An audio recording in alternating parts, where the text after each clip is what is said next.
Economics में जानते हैं बेरोजगारी के विषय में कि बेरोजगारी के जो टाइप है वो बेरोजगारी मतलब कितने टाइप के हैं। आपको पता है कि अगर हर एक शिक्षित व्यक्ति है, शिक्षित व्यक्ति को अगर उसके योग्य अगर नौकरी नहीं मिलती है, जॉब नहीं मिलता है, वो भी व्यक्ति बेरोजगार ही है। अगर वो चाहता है कि मैं 70,000 1,00,000 कमाऊं और उसको कम से कम 10,000 5,000 रुपये कहीं नौकरी करने चला जाता है, यानी स्कूल में पढ़ाने चला जाता है, वो बंदा बेरोजगार है। तो यहाँ तक हम लोग बेरोजगारी के विषय में जानेंगे कि बेरोजगारी और बेरोजगारी से ही गरीबी है। अपने भारत में बेरोजगारी से ही गरीबी का नाम लिया गया कि गरीब है। और ये बेरोजगारी क्या है? जनसंख्या बहुत ज्यादा और वर्क कम। अब जब होगा वर्क कम तो भैया होगी गरीबी, और वर्क मतलब काम अगर कम लोग करेगा तो होगी क्या चीज? गरीबी। तो यहाँ पे हम लोग जानेंगे किसके बारे में? बेरोजगारी के बारे में। भारत में टोटल बेरोजगारी की संख्याएं अगर गिनी जाए कि इसमें बेरोजगारी कितने टाइप्स के होते हैं, तो बहुत सारे टाइप्स के हैं, लेकिन इसमें से मेन चीज आप लोग समझिए क्या है।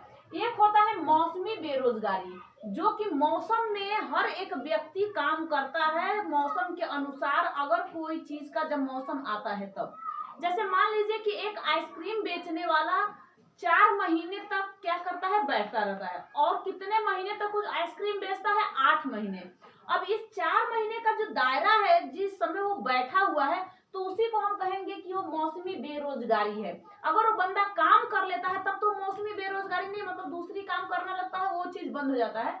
लेकिन फिर भी अगर वो काम नहीं करता है तो वो मौसमी बेरोजगारी है, तो उस समय में इंसान बेरोजगार रहता है। समझ में आया? मौसम के अनुसार बेरोजगारी। दूसरा चीज आता है आपका शिक्षित बेरोजगारी।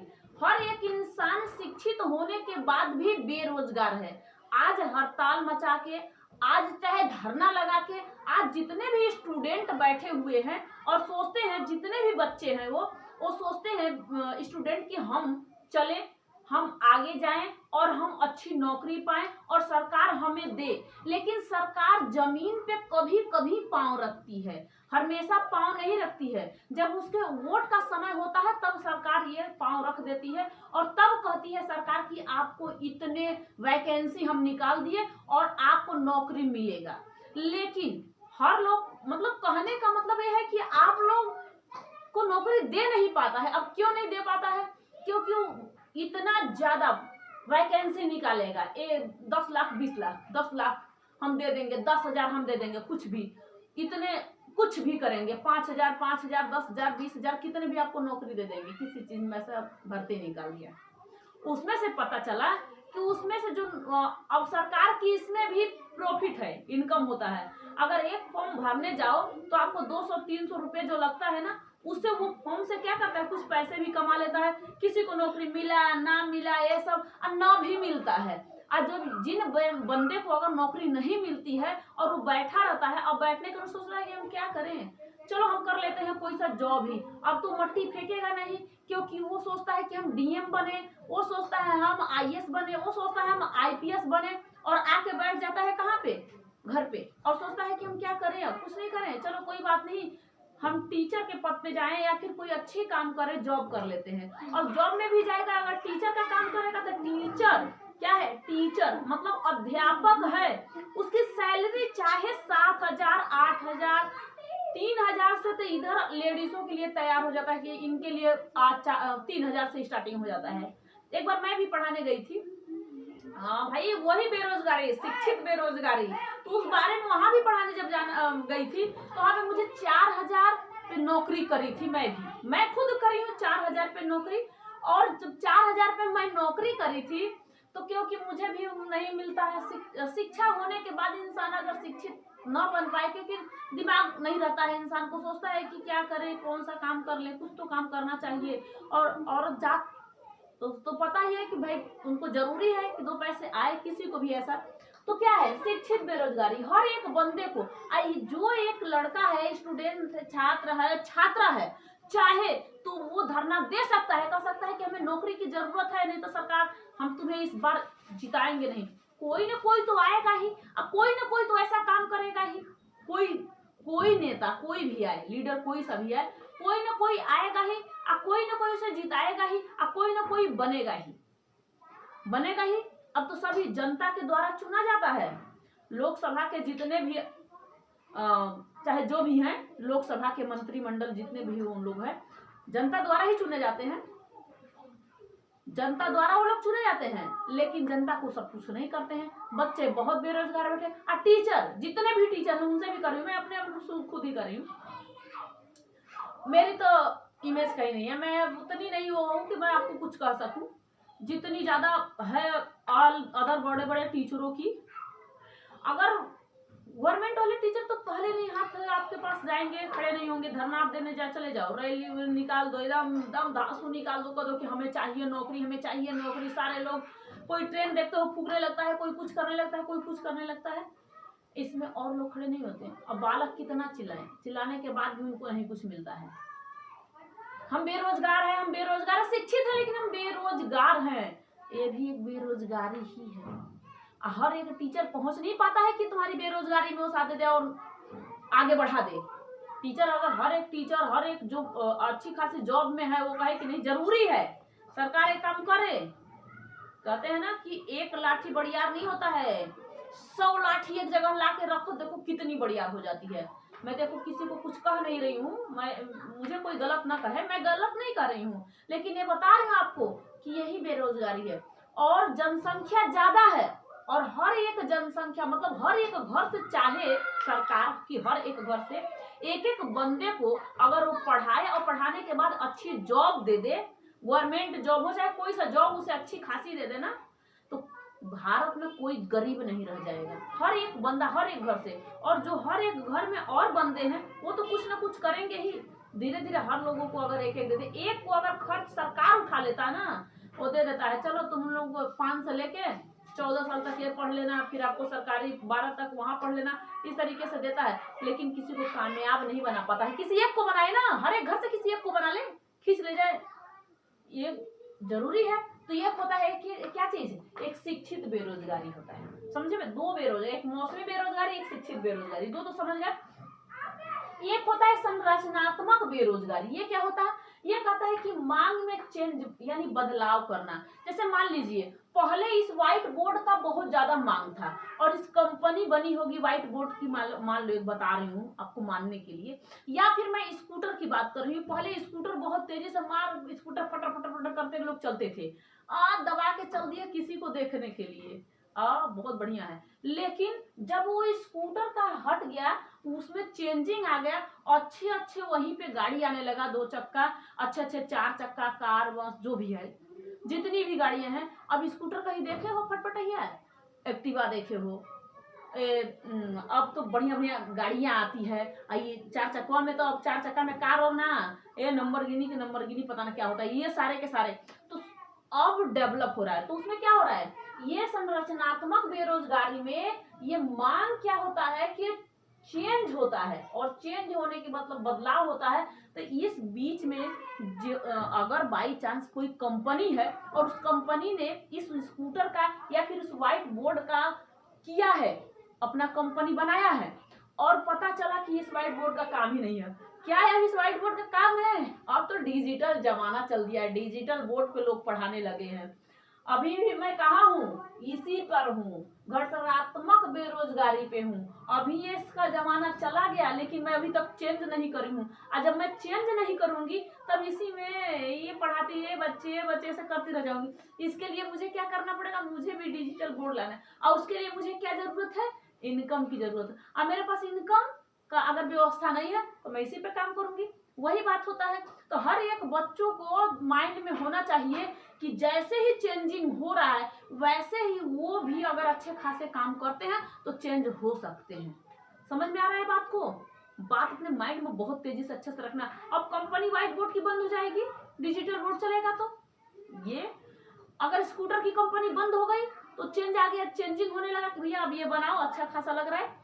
अब उसके बीच में वो भी बेरोजगारी है, स्कूटर जो सीखा है बनाने वो नहीं तो जाके अब अच्छा खासा बनाओ, बेरोजगारी है। तो ये है संरचनात्मक बेरोजगारी। एक होता है घटनात्मक बेरोजगारी। ये क्या है, ये पुरानी नौकरी छोड़कर नई नौकरी में चलना, यानी कि टेक्निकल चीज में। क्या चीज, टेक्निकल। मान लीजिए कोई चीज टेक्निकल चीज सीखने में आपको टाइम लगता है, इसे कहते हैं घर्षणात्मक। अब बीच में जो सीख रहे हो समय ना, जो समय लग रहा है सीखने में, जितने भी समय लगे, उसी को कहते हैं घर्षणात्मक बेरोजगारी। क्योंकि भैया उस समय आप सीख रहे हो, जैसे मान लीजिए कि नोकिया का मोबाइल आया और नोकिया के मोबाइल को या किसी अन्य दूसरे चीज को सीख रहे हो, अब एंड्रॉइड का जमाना चल दिया, तब आप वहां से नोकिया से हटोगे और एंड्रॉइड पे जाओगे, अब वो चीज सीखोगे। अब जितना समय लगा था ये सीखने में आपको ना, ये चाहे 2 महीने 4 महीने 6 महीने में आप सीखे, अब इस समय में बेरोजगारी, और जब आप बेरोजगार होते हो तो क्या सरकार को भी तो घाटा होगा कि नहीं होगा? क्योंकि उसका नेशनल इनकम तो बढ़ेगा नहीं, मतलब राष्ट्र का आय क्या बढ़ जाएगा उसका? भैया बेरोजगारी है, अब तो बेरोजगारी है, इसी से होता है गरीबी। तो पहले बेरोजगारी देखो, फिर देखते हैं गरीबी, ठीक है। इसके बाद आता है चक्रीय बेरोजगारी। ये तो सबसे खतरनाक चक्रीय बेरोजगारी होता है। अब ये कैसे खतरनाक होता है? इसकी मांग ही समाप्त कर दिया जाता है, इसका मांग समाप्त कर दिया जाता है। क्यों? अब मैंने आपको ये घर्षणात्मक बेरोजगारी जब बता रही थी मैं आपको, या फिर मैं संरचनात्मक बेरोजगारी में बता रही थी, किसी चीज का चेंज करना, बदलाव करना, आपने स्कूटर चेंज कर दिया, बदलाव कर दिया, उसे दूसरी चीज बना दिया, यहाँ पे टोटल उसका मांग ही खत्म है। अब मुझे नहीं चाहिए स्कूटर, मुझे नोकिया की मोबाइल नहीं चाहिए, मुझे तुरंत नए स्क्रीन शॉट वाली मार एकदम फोटो खींचने के लिए, दूसरों को देखने के लिए, डांस नाच गाना सब कुछ देखने के लिए उसमें चाहिए। मस्ती में एकदम बच्चे सोचेंगे कि ना मुझे तो वही चीज चाहिए। ऑनलाइन क्लासेस करने के लिए सब कुछ गलत ही नहीं होता है, ध्यान देना, सारे चीज गलत नहीं होते हैं।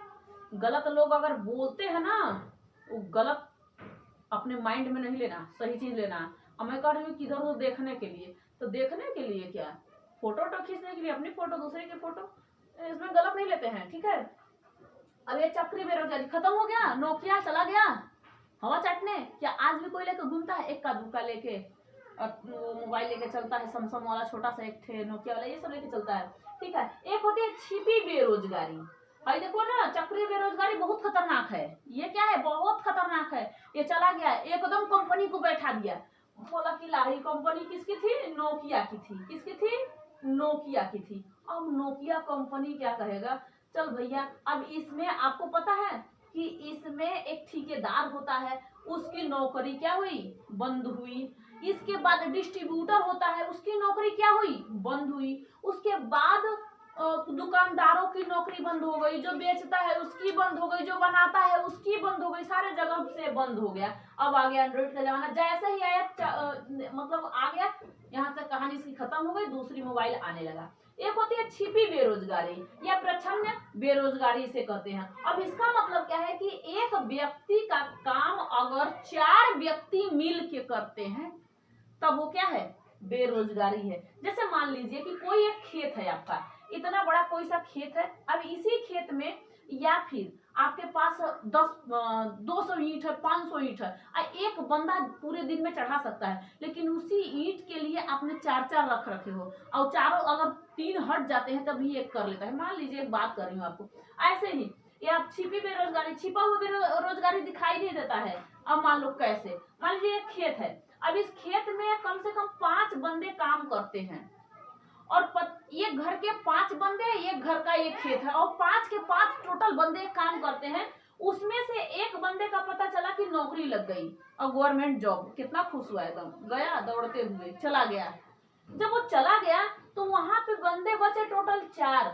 तो बताइए क्या ये खेती नहीं होगी कि क्या एक कोना छोड़ दिया जाएगा कि एक बंदा चला गया तो यहाँ पे खेती नहीं होगी? खेती होगी, लेकिन अब इसी को कहेंगे छिपी बेरोजगारी। यहाँ पे खेती होगा, वो बंदा चला गया इससे मतलब नहीं है, एक बंदा जाने से खेती नहीं रुक सकता, 4 बंदे करते हैं ना भैया। अब इसके बीच में जो बैठा हुआ बंदा एक कर रहा था, लेकिन वो छिपा हुआ था। अब एक ही खेत में 4 5 लोग काम कर रहे हैं, तो यहाँ पे क्या हुआ? एक छिपी बेरोजगारी हो गई, ठीक है। अब आता है आपकी गरीबी। अब मान लीजिए गरीबी क्या है, इतने नौकरियां अब इसके बारे में अगर आप समझे नहीं तो कुछ नहीं समझे। क्या चीज? अगर जैसे आपने समझ लिया बेरोजगारी, अब इसी बेरोजगारी से हो जाता है हमारी गरीबी। और गरीब लोग, भैया देखो, समाज में लोग कहते हैं गरीब इंसान बनना बहुत दिक्कत की बात है। हाँ, ये तो सही कहते हो भाई, ये तो मुझे भी पता है। गरीबी गरीबी जो नहीं देखा है ना वो कुछ नहीं जानता, लेकिन जो देखा है ना वो गहराई तक जाने के बाद उसको भी दर्द होता है, सोचता है कि हम इस दर्द से उभरे हुए हैं तो दूसरों को दर्द न हो। और मैं भी यही चाहती हूँ कि मैं जिस दर्द से झेल चुकी हूँ ना, अब आइंदा आपको दर्द न हो या किसी को भी दर्द न हो, जितना दर्द गरीबी वाला झेल चुकी हूँ। वैसे मैं नहीं सोचती हूँ कि कोई और झेले, चाहे हमसे भी बहुत गरीब गरीब अभी पड़े हुए हैं। ना तो हम अमीर हैं ना तो हम गरीब हैं, ना तो आप भी अमीर नहीं हो ना तो गरीब हो। तो गरीब व्यक्ति जाओ रोड पे देखो, बहुत सारे गरीब पड़े हुए हैं, उनकी भी गरीबी है। तो गरीब व्यक्ति, अब गरीब व्यक्ति में कौन आता है? तो गरीब में एक व्यक्ति आता है कि अब ये कहा जाता है कि जिसके पास रोटी है, खाते हो ना एक दो टाइम, तब आप गरीब नहीं हो। कपड़ा है तो गरीब नहीं हो, मकान है तो गरीब नहीं हो, शिक्षा है तो गरीब नहीं हो, स्वास्थ्य है तो गरीब नहीं हो। अगर ये 5 चीज आपके पास है तो गरीब नहीं हो। आप स्वस्थ हो देखने में पूरा, कोई दिक्कत है ना, कोई बीमारी है ना है, अब गरीब कहाँ हुए? कुछ नहीं, अब गरीब ही नहीं हो। तो ये कहता है कि अगर रोटी किसी के पास है, उसका पेट भरता है एक टाइम दो टाइम, वो गरीब ही नहीं है। उसके पास अगर कपड़ा पहना हुआ है वो गरीब ही नहीं है। उसके पास मकान उसके नाम से है वो गरीब नहीं है। अगर इनमें से कुछ नहीं होता ना, अगर मकान नहीं होता तो गरीब है। अब कपड़ा हर एक लोग पहनते हैं, कोई नंगे नहीं घूमता है। बहुत ज्यादा गरीब भी इंसान कपड़ा पहनता है। अब बहुत भी गरीब हो लेकिन वो भिक्षा मांग के भी भोजन करता है, लेकिन एक टाइम का भोजन करेगा तो करेगा। लेकिन ये मकान से पता चल जाता है और शिक्षा से पता चल जाता है कि आप गरीब नहीं हो, क्योंकि आप शिक्षित हो और ये सरकार के खाते में लिखा होता है कि आप क्या हो, आपके पास मकान है और आप शिक्षित हो। तो क्या आप गरीब हो? ये सारे के सारे चीज अगर मिल जाते हैं तो आप गरीब नहीं हो। इसकी विधियां दो विधियां होती है, एक निश्चित एक्यूरेट विधि होती है कि एक्यूरेट आपकी इतनी है, ये एक्यूरेट वैल्यू है, यही चीज अगर आपके पास है तो आप गरीब नहीं हो। गरीब की विधि 2 होती है, एक एक्यूरेट होती है और एक सापेक्ष होती है। और सापेक्ष में क्या कहता है? सापेक्ष का ध्यान से समझना। सापेक्ष में होता है, इसे कहते हैं पॉवर्टी लाइन। पॉवर्टी लाइन इसे कहते हैं, एक मतलब मान लीजिए पहले अगर कोई बंदा 6,000 रुपया कमाता था, पॉवर्टी लाइन में आपको बता रही हूँ, पहले कोई बंदा 6,000 रुपया कमाता था महीने का और उसका 72,000 रुपया था सलीना, तब तो वो मतलब साल का था। अगर इतना था तब वो बंदा गरीब नहीं था, तब उसका बीपीएल कार्ड बन सकता था। बीपीएल कार्ड बन सकता था, इसे कहते हैं लो पॉवर्टी लाइन। ठीक है, इसको बीपीएल कार्ड बन सकता था। पॉवर्टी लाइन होगा ना ये वाला, मतलब मान लीजिए अब अगर ये बंदा का अगर इससे ऊपर पैसा जाता है तो उसका एपीएल कार्ड बन सकता है। तो जिस बंदे का एपीएल कार्ड होगा तो समझ लेना सरकार के खाते में वो बंदा गरीब नहीं है। लेकिन जिसका बीपीएल कार्ड है उस बंदे गरीब है और उस बंदे के घर में गरीबी है। सरकार समझ गया है कि ये बंदा गरीब है क्योंकि इसका इतना है। ये पहले होता था। उसके बाद आया 10,000 रुपये महीने का और 1,20,000 टोटल अगर आपके पास पैसे सलीना आता है तब तो आप गरीब नहीं हो। मतलब इससे ऊपर आता है तो आप गरीब नहीं हो, इससे नीचे आता है तो आप क्या है? गरीब हो। तो यही दोनों कार्ड बन सकता है। आप तो 15,000 क्लियर, 15,000 में आज सच में सरकार समझता है कि 15,000 से नीचे कोई भी बंदा अगर इसमें 15,000 1,80,000 में से 1 रुपये बेसी हो गया, आप गरीब नहीं हो। तुरंत आपका बीपीएल कार्ड नहीं बनेगा, एपीएल कार्ड बन जाएगा। तो बीपीएल कार्ड के लिए आपको इससे कम पैसा होना जरूरी है, तब आपका खाता आपको तुरंत बता देता है। क्या हम लिखवाने जाते हैं? अब इन सबों का काम करता है नापता जोखता, कौन बताता सारे चीजें कि किसमें कितना है किसमें कितना नहीं है। ये सारे गरीबी निकालने की विधि है। अब इन सबों का एनएसएसओ बताते हैं। एनएसएसओ यानी वक्र जाति ये कहलाता है। इसे कहते हैं वक्र जाति मतलब लॉरेंस वक्र। अब इसमें क्या होता है कि इसमें ये पता चलता है कि एनएसएसओ ये पता हो जाता है कि कौन से व्यक्ति के पास कितने बैलेंस बचा हुआ है, वो सारे चीज की कहानी तौर तरीके बता सकता है। तो आप अगर एक चीज समझना, जब इंसान बेरोजगार होगा तो गरीबी है। अब एक चीज और देखना, एक होता है इनकम, और इनकम किसका? Personal income. पर्सनल इनकम में अगर आप मतलब निजी इनकम, निजी और क्या चीज? इनकम। अगर आपके पास निजी इनकम, पर्सनल इनकम आपका अगर जितना भी आप कमाते हो, अब किसका निजी इनकम निकाल सकते हो? जो श्रम करता है, जो बंदा क्या करता है? श्रम करता है, हर एक लेबर श्रम करता है और उसका निजी इनकम कितना है, पर्सनल इनकम कितना है, वो चीज देखा जाता है। तो एक बंदे को जो कमाता है उससे जो उसका पैसा मिलता है, पैसा मिला उसको, एक बंदे ने काम किया और उसको पैसा मिला, तो इसे कहते हैं निजी इनकम। मतलब हमारी पर्सनल, हमें चाहिए। हम नेशनल इनकम के बारे में बात नहीं कर रहे हैं, ये तो पर्सनल इनकम के बारे में बात हो रही है। इसके बाद आता है कि जो व्यक्ति आप कमा लिए पैसे, उस पैसे कमाए हुए को अगर आप इकट्ठा करके रख देते हो और सरकार को नहीं देते हो, और सरकार को चाहिए कि नहीं, हमें आप कमाए हो पैसे न जो, तो उसमें से हमें टैक्स चाहिए, उसे कहते हैं मौद्रिक आय। क्या कहते हैं उसे? मौद्रिक आय। किसे कहते हैं? मौद्रिक आय। इस मौद्रिक आय के विषय में मतलब पर्सनल इनकम के बारे में और नेशनल इनकम के बारे में मैं आप लोगों को पूरा डिटेल में बताऊंगी, सिर्फ आपको थोड़ा सा समझा रही हूँ। इसमें मौद्रिक आय में वही होता है कि जो एक व्यक्ति ने अपना पैसा कमाया था, एक बंदे ने अपना पैसा कमा लिया था, लगभग मान लीजिए उसने 1,20,000 रुपया टोटल कमा लिया है, 1,20,000 वो कमा लिया है। ठीक है, कितना कमाया है उसने? 1,20,000 रुपया कमा लिया है। अब इस 1,20,000 में से अब वो बंदे ने पैसा जमा अगर सरकार को नहीं करता है, उठा के लेके आता है और अपने घर के बेड में अगर वो डाल देता है, उसे देता किसी को नहीं है, तब उसे आप कहोगे ब्लैक मनी। क्या कहोगे? ब्लैक मनी कहोगे, ब्लैक मनी। अब बंदे ने पैसा दिया नहीं, किसको नहीं दिया? सरकार को टैक्स नहीं दिया, तब हम इसे कह देते हैं कि ये ब्लैक मनी है। लेकिन उसी को कहते हैं प्रयोज्य।